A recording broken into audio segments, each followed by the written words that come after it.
play, they're not bad. When Kobe plays, they're just awful. So, it'd be really interesting to see how his playing time shakes out here over these final 11 games, particularly because you've got people in these road games at Utah, at New Orleans, at Houston, at Oklahoma City, who, there's a good buzz, and the NBA is going to want him to play in as many of those games as possible. Yeah, and if you look, the thing with Kobe has been he's really sat. The games he's sat out this year, a lot of them have been in L.A. He's been sitting out home games more than anything. So I think he's going to do everything in his power unless he gets hurt. I'd imagine that he probably plays all of the last 11 here. If he does have to sit, I wouldn't be surprised if it came at home because that's what he's been doing all year. Those guys have got more shots to see him than all these road teams where he goes once or twice a year. So I tend to agree. I think he's going to play in the road games. I think they're going to be bad in those road games. And if he does sit out a game or two, it's going to be at home and they'll be better. But I tend to think he'll play all 11 throughout here. I wouldn't be surprised if he really ups the gunning late in this season and just starts firing away, trying to have that one more magical big scoring night that I'm just not sure he's capable of anymore, which is a shame because, that's a guy that a lot of people, and I follow one of them, grew up watching and being amazed by, even if you didn't particularly like him or root for him, which, again, is where I fell in. So, it's sad, it's crazy that this end of an era is coming, but it's going to be ugly, I think, for the most part. A lot of great analysis here today from Matt Cianfrone of Friendly Bounce. What's going on over there at the website right now? We got a lot of stuff. We just had a podcast go up today with my guys Wes and Chris, doing some nicknames, a lot of other stuff. We've got our Photos of the Week post coming out later today. A lot of just fun stuff, all your different highlights, and we've got round tables and everything like that. So we're having a lot of fun on court, off court. The stuff besides just deep analysis. The other parts of that make the game so much fun. So it's a blast. You should come check it out. Well, good stuff, Matt. Enjoy your weekend. Appreciate your time. We'll talk to you again soon. No problem. Thanks for having me. We'll move away from the professional side of things, get to the college side of things, bring in Thomas Beindit of BTPowerhouse, the SB Nation home of the Big Ten Conference. Thomas, how's it going today, sir? Doing well. Friday, middle of the Sweet 16. Can't ask for much more. No, definitely not. I know I'm very happy it's Friday. It feels like it's been a very long week here.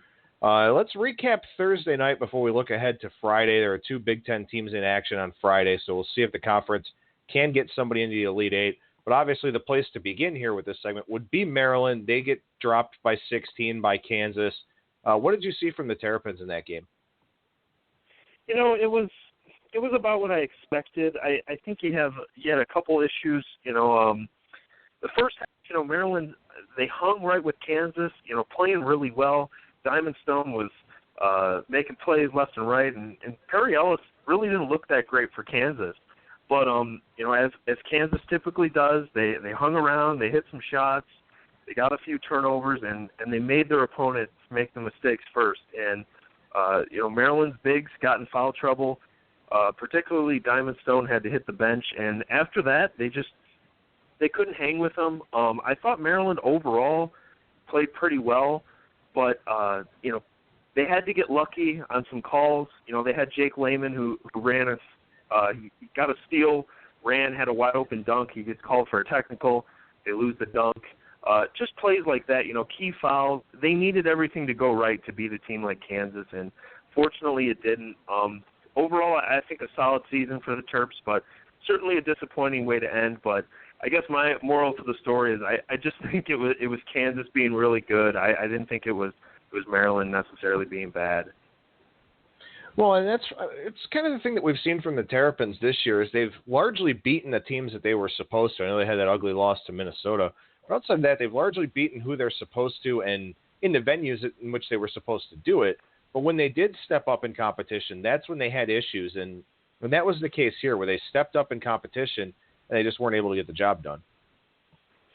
Certainly, and I will throw out just again This isn't even your typical top 10, top 15, top 5. This is the number 1 overall seed. So this is, the highest of the high competition.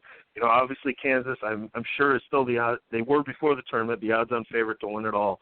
But, I was kind of after the game, I was tweeting a little bit and talking about, Maryland's season overall. Obviously everyone wants to recap it after it ends. And really kind of a mixed season for Maryland. They come in with just extremely high expectations, ranked in the top 5, unanimous Big Ten title favorite. And, they don't win the Big Ten. They come in as a 5 seed in the tournament, get to the Sweet 16, and it's over. And, we'll see on some of these NBA decisions, for Trimble and Stone and Robert Carter. But, you really felt like this team should have done more. I know sometimes it's easy to say, well, look at all your talent, you should win, because, you actually have to put it together on the court. But given this roster, this team should have been better than a 5 seed. And I said it last night, but they shouldn't have had to play a Kansas team in the Sweet 16. Obviously, if you make the Sweet 16, you're going to play someone good. But this should have been a potential Final Four. They had no business being seated that low, and that went back to the regular season. Losing to Minnesota, losing to a solid but not great Michigan team. Some of those losses that they needed to find. Losing to Wisconsin at home. Those are games they needed to win. They let them slip away, and you end up with a Sweet 16 game against the number 1 overall seed. So I still think it's a solid season. They went the deepest in the tournament they have in over a decade, but certainly didn't fully live up to the expectations. Well, and I think that you already touched on it a little bit, but the big question is, where does Maryland go from here? You've got Mark Turgeon, who realistically he got very fortunate, with a guy like Melo Trimble being able to wrangle him in as one of the top recruits in the country. Rashid Suleiman was a really nice transfer guy to pick up from Duke.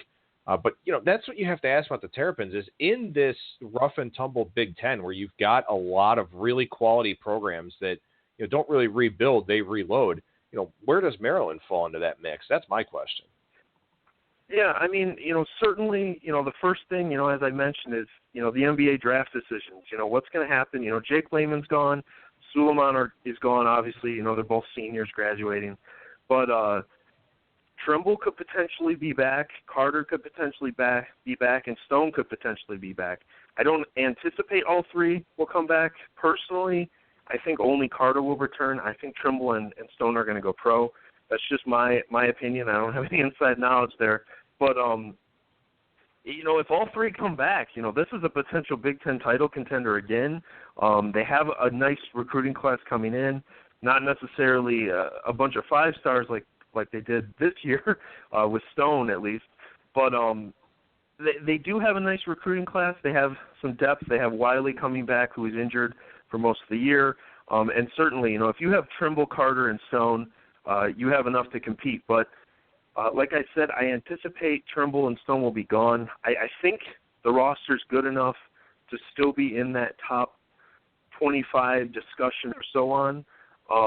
But they're really going to need that recruiting class to hit. I know there's a little chatter that they might go after a graduate transfer. We'll have to see how that plays out. But I still think there'll be an NCAA tournament team next year, but certainly not as loaded as this year. Any of the non-Big Ten games last night really stand out to you? The one game that really stuck out to me was that Villanova beatdown of Miami. I don't necessarily think Miami is the greatest team, but Villanova just destroyed them. They look scary, impressive. I know Kansas is really good, but if they play like that on Saturday, they're going to beat Kansas easy. And I think, from a Big Ten perspective, obviously Villanova beat Iowa last Sunday and did the same thing where they just ran them off the court.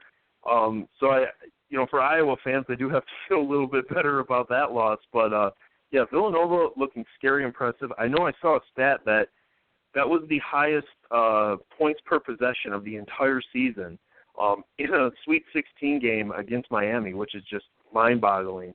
But that was the one game that comes to mind for me, at least. Well, move over to the Friday action here. beginning with this Virginia and Iowa State game. Obviously, no Big Ten teams in this one, but, I really like talking about this game with the different guests that we've had on the show here, kind of crowdsourcing opinions, because these two teams are just so much different. Oh, certainly. Virginia is the classic, slow you down, play great defense type of team. I know. Well, I should just say be really efficient. And Iowa State, offensive powerhouse. I'm interested to see how Monte Morris plays. I think if they're going to get through that Virginia defense and through that kind of slow, sluggish style, I think he has to be able to push the push the pace and get his teammates involved. So that's the thing I'm interested to see. You got Virginia getting some love in the betting market here. They're a 6 or 6.5 point favorite, depending on where you look. So obviously people, looking to side with the defensive team here in this game. Is that the way that you would lean? Yeah, I think I would lean Virginia. I think they're consistent. They're not pretty, but they get the job done. The one thing that would scare me a little bit if I was a Virginia fan is they've had trouble against teams that have the ability to push the pace. I know Iowa State isn't necessarily like a running gun team all the time, but I think if they can do it efficiently, I think they could get Virginia out of sorts. But I think I probably still would lean with Virginia. Well, we've got Wisconsin and Notre Dame here, which is going to be a very interesting game because you've got two teams that really weren't expected to be here, even though they both made deep tournament runs last year. Notre Dame, a quasi-Big Ten team because they're going to be joining the Big Ten Conference in college hockey coming up here in 2017. So, I guess we'll sort of group them here into the Big Ten discussion. But, you've got this spot here where you've got Notre Dame, just a short 1.5 point favorite. This probably isn't the most interesting game of the Friday slate by any means, but there are a lot of interesting one-on-one matchups and also some schematic matchups here as well. Yeah, certainly. I think for me, the first thing I definitely would agree. This is not a game I anticipated.